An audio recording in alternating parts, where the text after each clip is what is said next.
in 1895. Today, with a large footprint of 68 offices in India, I'm particularly happy to share that we have begun in all earnest our work in districts and towns on a mission mode to carry forward your message to us when we called upon you and requested your presence for our 125th year celebrations. The lockdown period was also an opportunity for us to connect at many districts to help in compliance and relief work. So we are here today to rededicate ourselves to nation building under your leadership and work on Atma Nirbhar Bharat.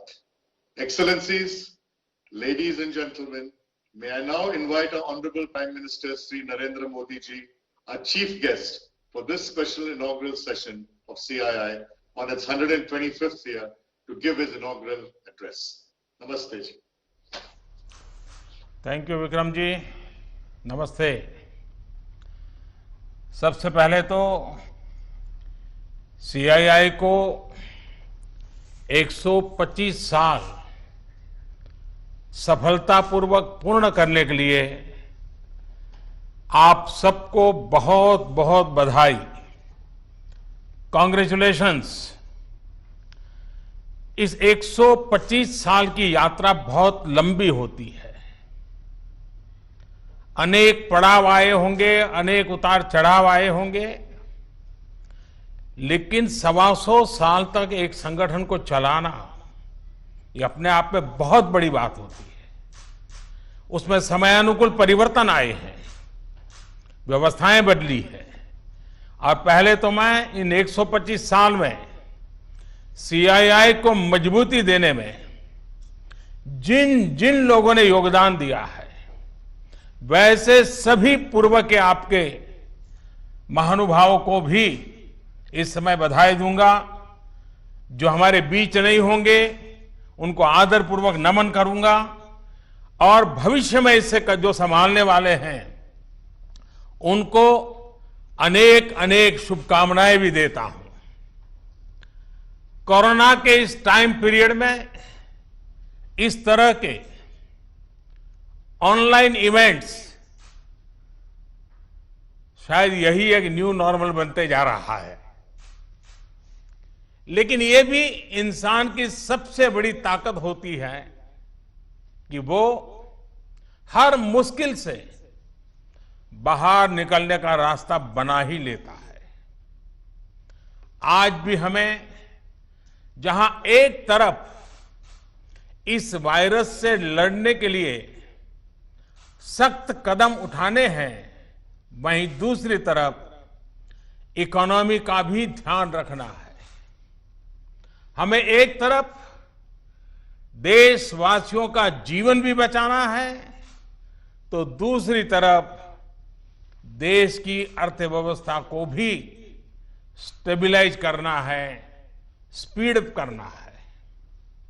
इस situation में आपने getting growth back इस बात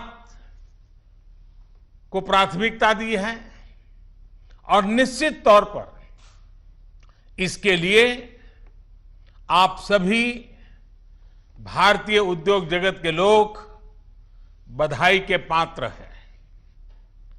बल्कि मैं तो getting growth back से आगे बढ़कर ये भी कहूंगा कि यस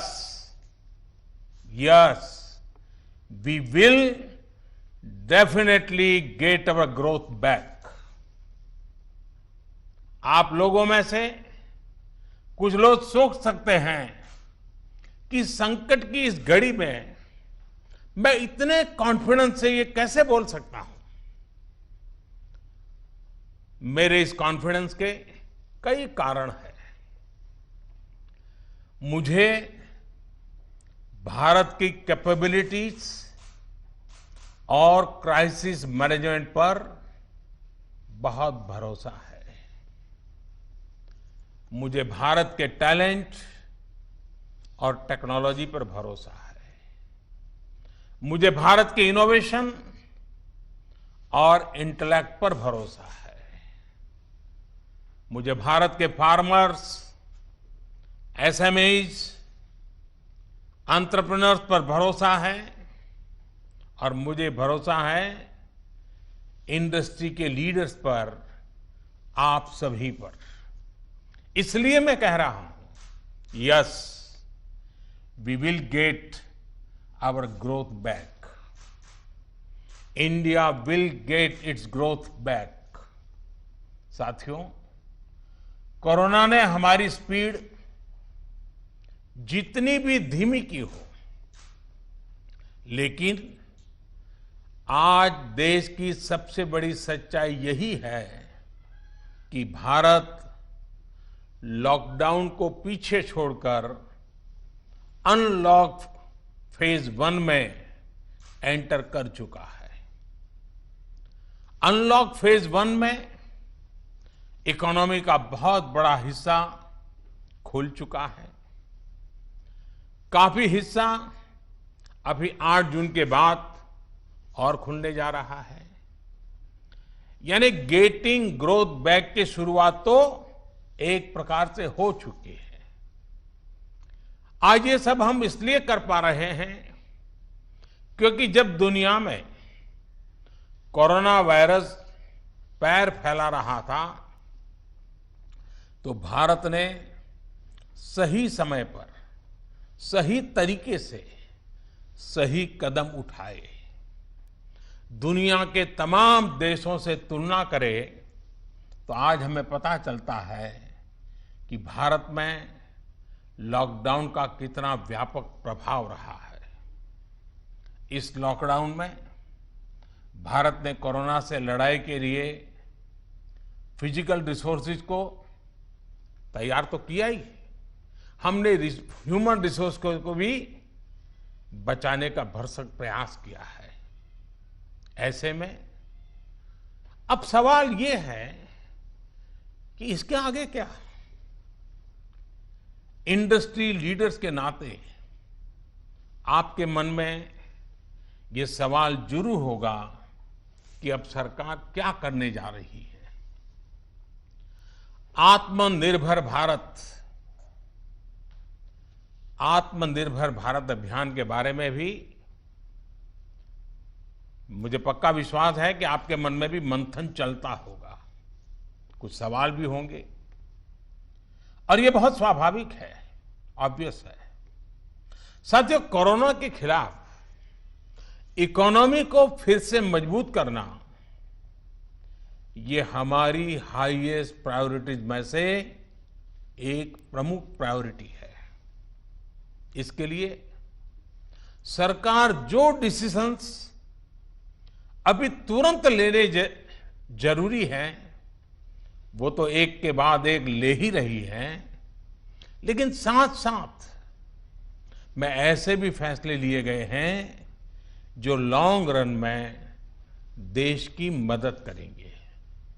साथियों, प्रधानमंत्री गरीब कल्याण योजना ने गरीबों को तुरंत लाभ देने में बहुत मदद की है। इस योजना के तहत करीब 74 करोड़ बेनिफिशियरीज, उनके घर तक राशन पहुंचाया जा चुका है। प्रवासी श्रमिकों के लिए भी फ्री राशन पहुंचाया जा रहा है। इसके अलावा अभी तक गरीब परिवारों को 53,000 करोड़ रुपीस, यानी 53,000 करोड़ रुपए से ज्यादा की फाइनेंशियल असिस्टेंस दी जा चुकी है।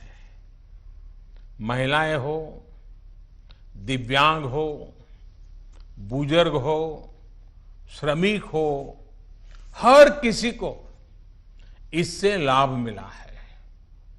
लॉकडाउन के दौरान सरकार ने गरीबों को 8 करोड़ से ज्यादा गैस सिलेंडर उनके घर तक मुफ्त में पहुंचा दिया है।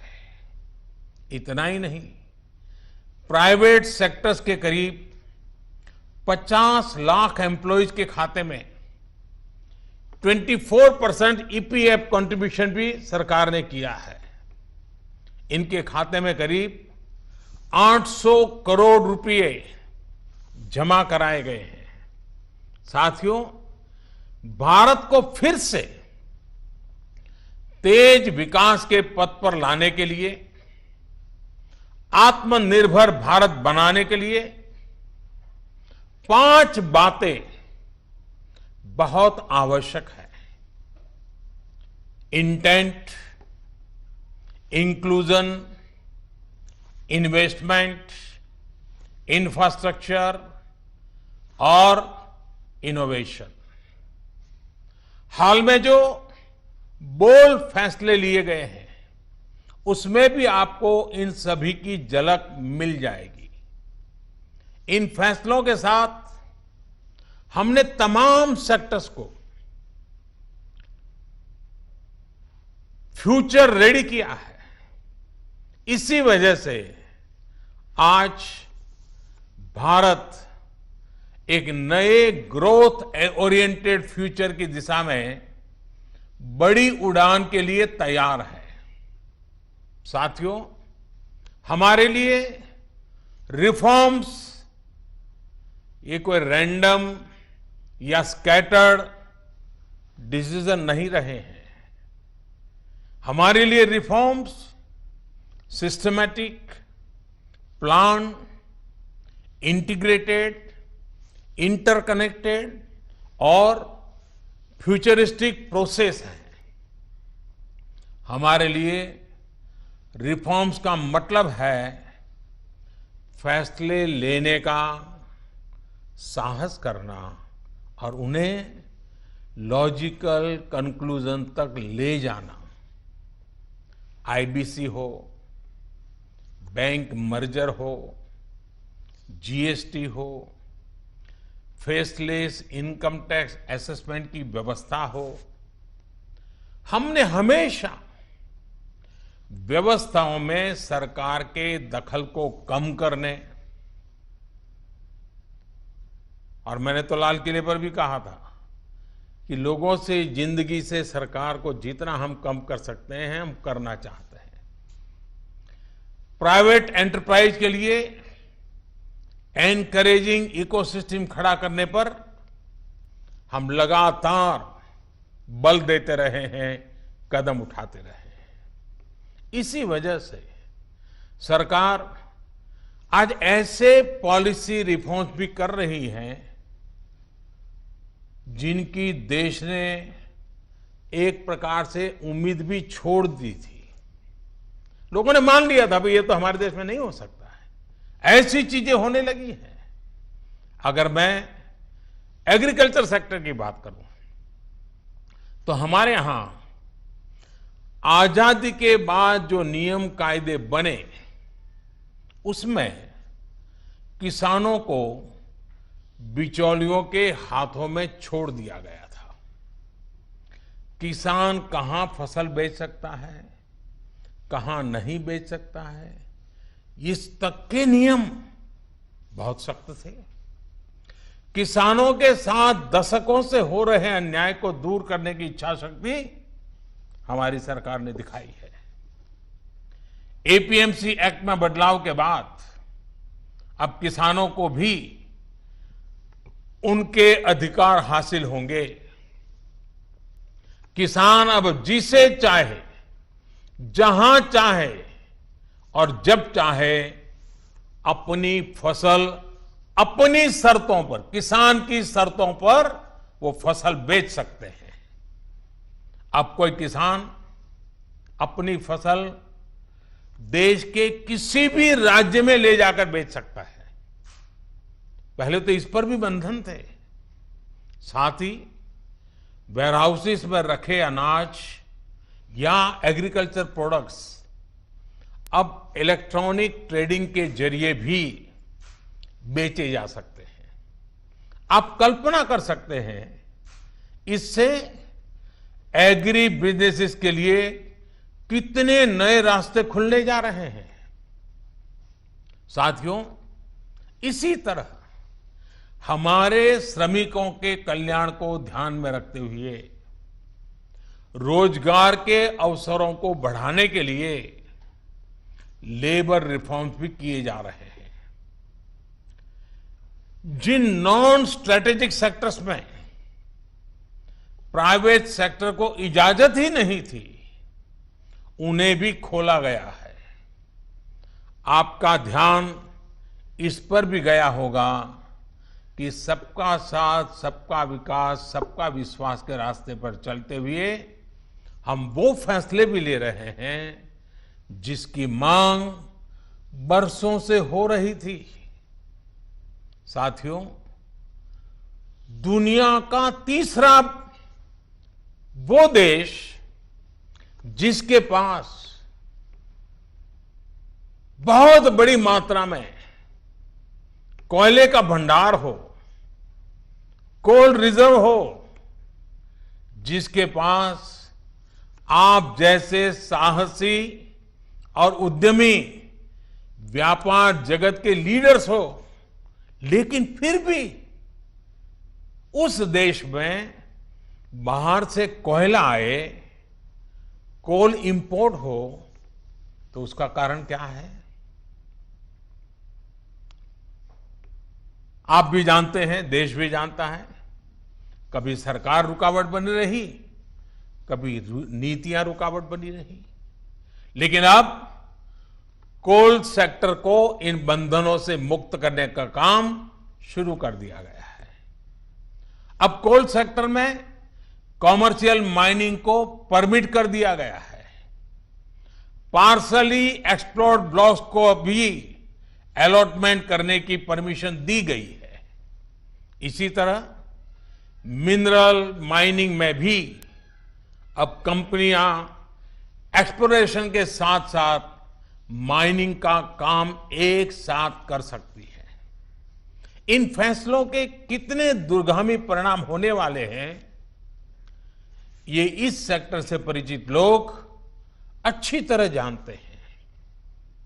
साथियों, सरकार जिस दिशा में बढ़ रही है, उससे हमारा माइनिंग सेक्टर हो, एनर्जी सेक्टर हो या रिसर्च और टेक्नोलॉजी हो, हर क्षेत्र में इंडस्ट्री को भी अवसर मिलेंगे और यूथ के लिए भी नई अपॉर्चुनिटीज खुलेगी। इस सबसे भी आगे बढ़कर अब देश के स्ट्रेटेजिक सेक्टर्स में भी प्राइवेट प्लेयर्स की भागीदारी एक रियलिटी बन रही है। आप चाहें स्पेस सेक्टर में निवेश करना चाहें, एटॉमिक एनर्जी में नई अपॉर्चुनिटीज को तलाशना चाहें, पॉसिबिलिटीज आपके लिए पूरी तरह से खुली हुई हैं। हर अवसर आपका इंतजार कर रहा है। साथियों, आप ये भली भांति जानते हैं कि एमएसएमई सेक्टर की लाखों यूनिट्स हमारे देश के लिए इकोनॉमिक इंजन की तरह हैं। इनका देश की जीडीपी में बहुत बड़ा कंट्रीब्यूशन है और ये कंट्रीब्यूशन करीब करीब 30% का है। एमएसएमईज की डेफिनेशन स्पष्ट करने की मांग लंबे समय से उद्योग जगत कर रहा था। अब वो उद्योग जगत की पूरी मार्ग भी पूरी हो चुकी है।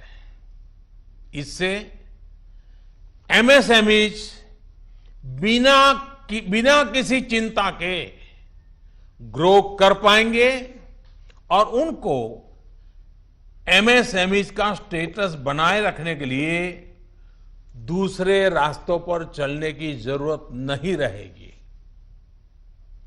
देश के एमएसएमईज में काम करने वाले करोड़ों साथियों को लाभ हो, इसके लिए 200 करोड़ रुपए तक की सरकारी खरीद में ग्लोबल टेंडर्स को खत्म कर दिया गया है। इससे हमारे छोटे उद्योगों को ज्यादा अवसर मिलेगा। एक तरह से आत्मनिर्भर भारत पैकेज एमएसएमई सेक्टर के इंजन के लिए फ्यूल का काम करने वाला है। साथियों, ये जो फैसले हैं उनकी रिलेवेंस समझने के लिए आज की ग्लोबल सिचुएशंस को देखना और उसे समझना भी बहुत आवश्यक है। आज विश्व के तमाम देश पहले की तुलना में एक दूसरे का साथ और अधिक चाहते हैं। देशों में एक दूसरे की जरूरत और ज्यादा पैदा हुई है, लेकिन इसी के साथ ये चिंतन भी चल रहा है कि पुरानी सोच, पुरानी रीति नीति, पुरानी पॉलिसीज क्या आज कारगर होगी क्या? स्वाभाविक है कि इस समय नए सिरे से मंथन चल रहा है और ऐसे समय में भारत से दुनिया की अपेक्षा, एक्सपेक्टेशंस और बड़ी है। आज दुनिया का भारत पर विश्वास भी बढ़ा है और नई आशा का संचार भी हुआ है। आपने भी देखा है कि कोरोना के संकट में जब किसी देश के लिए दूसरे की मदद करना मुश्किल हो रहा था, हर कोई अपने को संभालने में लगा था। ऐसी संकट की घड़ी में भारत ने 150 से ज्यादा देशों को मेडिकल सप्लाई भेजकर उनके लिए मानवीय मदद का काम किया है। साथियों, world is looking for a trusted, reliable partner. Bharat में पोटेंशियल है, स्ट्रेंथ है, एबिलिटी है। आज पूरे विश्व में भारत के प्रति जो ट्रस्ट डेवलप हुआ है, उसका आप सभी को, भारत की इंडस्ट्री को पूरा फायदा उठाना चाहिए। ये आप सभी की जिम्मेदारी है, सीआईआई जैसे संगठनों की जिम्मेदारी है कि मैन्युफैक्चर्ड इन इंडिया के साथ ट्रस्ट, क्वालिटी, कॉम्पिटिटिवनेस तीनों जुड़ा हो। आप 2 कदम आगे बढ़ाएंगे, सरकार 4 कदम आगे बढ़कर आपका साथ देगी। प्रधानमंत्री के तौर पर मैं आपको भरोसा दे रहा हूं कि मैं आपके साथ खड़ा हूं। भारतीय उद्योग जगत के लिए ये राइज टू द ओकेजन की तरह है। Trust me, getting growth back इतना मुश्किल भी नहीं है। और सबसे बड़ी बात कि अब आपके पास, इंडियन इंडस्ट्रीज के पास एक क्लियर पाथ है। आत्मनिर्भर भारत का रास्ता, सेल्फ रिलायंट इंडिया का पाथ। आत्मनिर्भर भारत का मतलब है कि हम और ज्यादा स्ट्रांग होकर दुनिया को एम्ब्रेस करेंगे। आत्मनिर्भर भारत वर्ल्ड इकोनॉमी के साथ पूरी तरह इंटीग्रेटेड भी होगा और सपोर्टिव भी। लेकिन ध्यान रखिएगा, आत्मनिर्भर का मतलब ये भी नहीं है कि हम स्ट्रैटेजिक क्षेत्रों में किसी पर निर्भर रहें। हम उस स्थिति में नहीं रहना चाहते।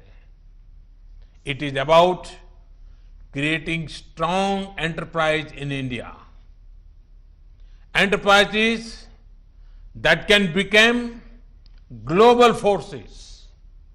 It is about generating employment.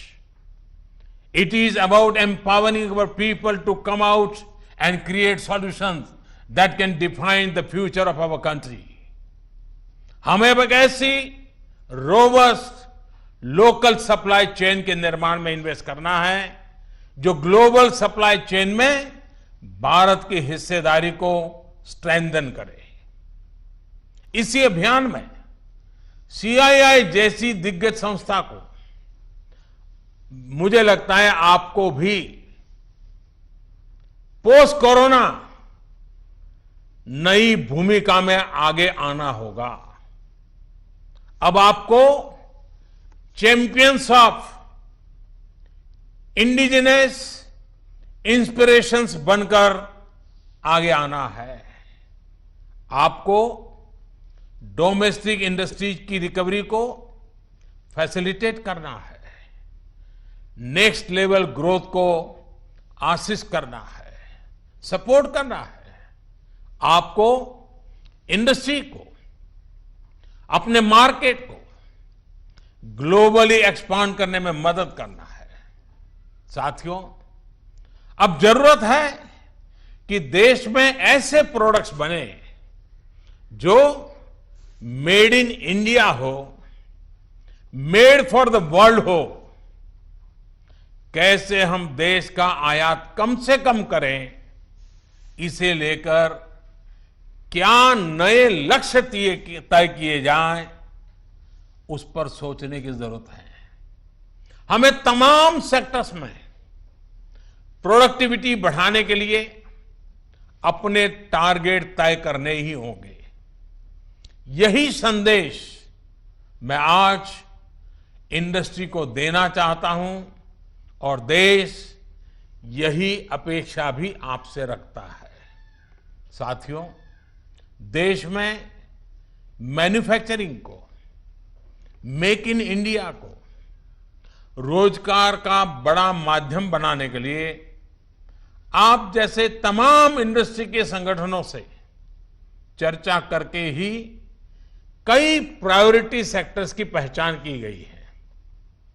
इनमें से furniture, air conditioner, leather and footwear, in 3 sectors पर काम शुरू भी हो चुका है। सिर्फ एयर कंडीशनर को लेकर ही हम अपनी डिमांड का 30% से अधिक इंपोर्ट करते हैं। इसको हमें तेजी से कम करना है। इसी तरह दुनिया का दूसरे सबसे बड़ा लेदर प्रोड्यूसर होने के बावजूद ग्लोबल एक्सपोर्ट में हमारा शेयर बहुत कम है। साथियों, कितने ही सेक्टर्स हैं जिसमें हम बहुत अच्छा कर सकते हैं। बीते सालों में आप सभी साथियों के सहयोग से ही देश में वंदे भारत जैसी आधुनिक ट्रेनें बनी हैं। देश आज मेट्रो के कोच निर्यात कर रहा है। इसी तरह मोबाइल फोन मैन्युफैक्चरिंग हो, डिफेंस मैन्युफैक्चरिंग हो, अनेक क्षेत्रों में इंपोर्ट पर हमारी डिपेंडेंस को कम करने का प्रयास लगातार चल रहा है। और मैं बहुत गर्व से कहूंगा कि सिर्फ 3 महीने के भीतर ही पर्सनल प्रोटेक्टिव इक्विपमेंट पीपीई, इसकी सैकड़ों करोड़ की इंडस्ट्री आप ही लोगों ने खड़ी की है। 3 महीने पहले भारत में एक भी पीपीई नहीं बनती थी। आज भारत एक दिन में 3 लाख पीपीई किट बना रहा है, तो ये हमारे उद्योग जगत का ही सामर्थ्य है। आपको इसी सामर्थ्य का इस्तेमाल कर हर सेक्टर में आगे बढ़ना है। मेरा तो सीआईआई के तमाम साथियों से ये भी आग्रह है कि रूरल इकोनॉमी में इन्वेस्टमेंट और किसानों के साथ पार्टनरशिप का रास्ता खुलने का पूरा लाभ आप लोगों ने उठाना चाहिए। अब तो गांव के पास ही लोकल एग्रो प्रोडक्ट्स के क्लस्टर्स के लिए जरूरी इंफ्रास्ट्रक्चर तैयार किया जा रहा है। इसमें सीआईआई के तमाम मेंबर्स के लिए बहुत अपॉर्चुनिटीज है। साथियों, फार्म हो, फिशरीज हो, फूड प्रोसेसिंग हो, फुटवेयर हो, फार्मा हो, अनेक सेक्टर्स में अनगिनत अपॉर्चुनिटीज के गेट आपके लिए खुले हैं। सरकार ने शहरों में प्रवासियों के लिए आवास उपलब्ध कराने के लिए जिस रेंटल स्कीम की घोषणा की है, उसमें भी आप सभी साथियों को मैं सक्रिय भागीदारी के लिए आमंत्रित करता हूं। साथियों, हमारी सरकार प्राइवेट सेक्टर को देश की विकास यात्रा का पार्टनर मानती है। आत्मनिर्भर भारत अभियान से जुड़ी आपकी हर आवश्यकता का ध्यान रखने के लिए भारत सरकार प्रतिबद्ध है। आपसे सभी स्टेक होल्डर्स से मैं लगातार संवाद करता हूं और यह सिलसिला आगे भी जारी रहेगा। I request you to come up with a detailed study of every sector, build consensus, develop concept, think big. We will together take up more structural reforms that will change the course of our country. We will together build आत्मनिर्भर भारत। साथियों, आइए देश को आत्मनिर्भर बनाने का संकल्प लें। इस संकल्प को पूरा करने के लिए अपनी पूरी ताकत लगा दें। सरकार आपके साथ खड़ी है। आप देश के लक्ष्यों के साथ खड़े होइए। आप सफल होंगे, हम सफल होंगे तो देश नई ऊंचाई पर पहुंचेगा। आत्मनिर्भर भारत का सपना साकार होगा। एक बार फिर सीआईआई को 125 वर्ष पूरा होने पर मेरी तरफ से बहुत बहुत शुभकामनाएं। बहुत बहुत धन्यवाद।